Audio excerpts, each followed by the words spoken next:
Chapter 16. As Stanley entered the rec room, he could hear X-Ray's voice from all the way across the room. "See what I'm saying?" X-Ray said. "Am I right or am I right?"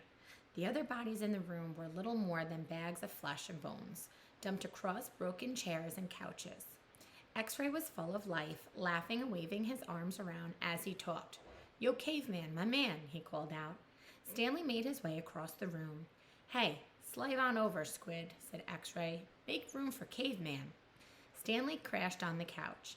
He had looked for a hidden camera in the shower. He hadn't seen anything, and he hoped the warden hadn't either. "What's the matter?" asked X-Ray. "You guys tired or something?" he laughed. "Hey, keep it down, will you?" groaned Zigzag.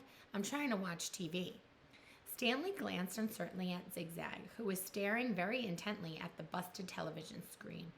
The warden greeted the boys at breakfast the next morning and went with them to the holes. 4 dug in the holes and 3 tended to the wheelbarrows.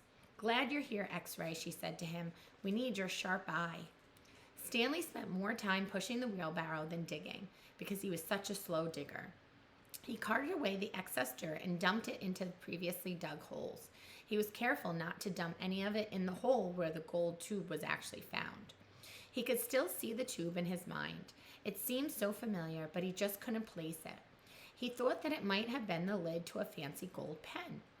KB could have been the initials of a famous author. The other famous author he could think of was Charles Dickens, William Shakespeare, and Mark Twain. Besides, it didn't really look like the top of a pen. By lunchtime, the warden was beginning to lose her patience. She made them eat quickly so they could get back to work. "If you can't get them to work any faster," she told Mr. Sir, "then you're going to have to climb down there and dig with them." After that, everyone worked faster, especially when Mr. Sir was watching them. Stanley practically ran when he was pushing the wheelbarrow. Mr. Sir reminded them that they were not Girl Scouts.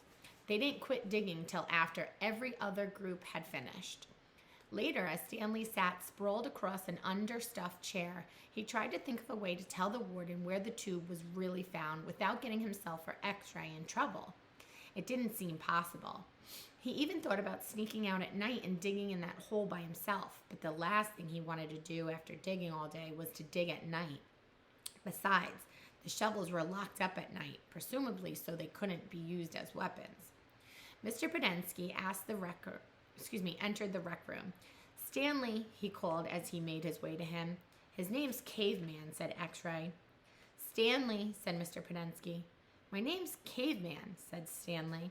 "Well, I have a letter here from someone named Stanley Yelnats," said Mr. Podensky.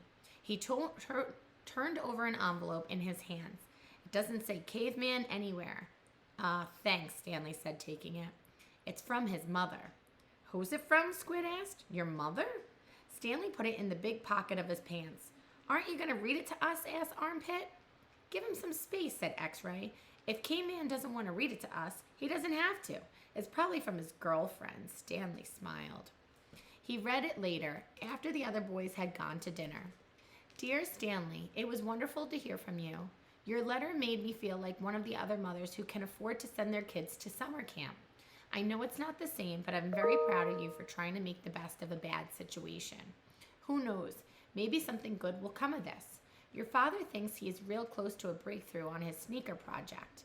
I hope so. The landlord is threatening to evict us because of the odor. I feel sorry for the little old lady who lived in a shoe. It must have smelt awful. Love from both of us."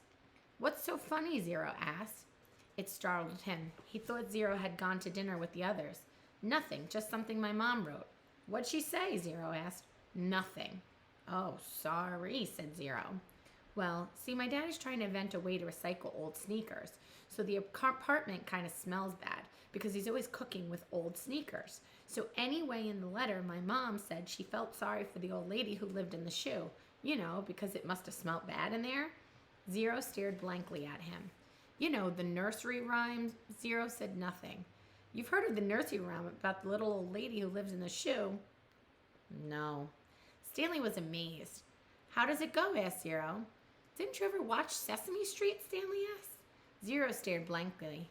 Stanley headed on to dinner. He would have felt pretty silly reciting nursery rhymes at Camp Green Lake.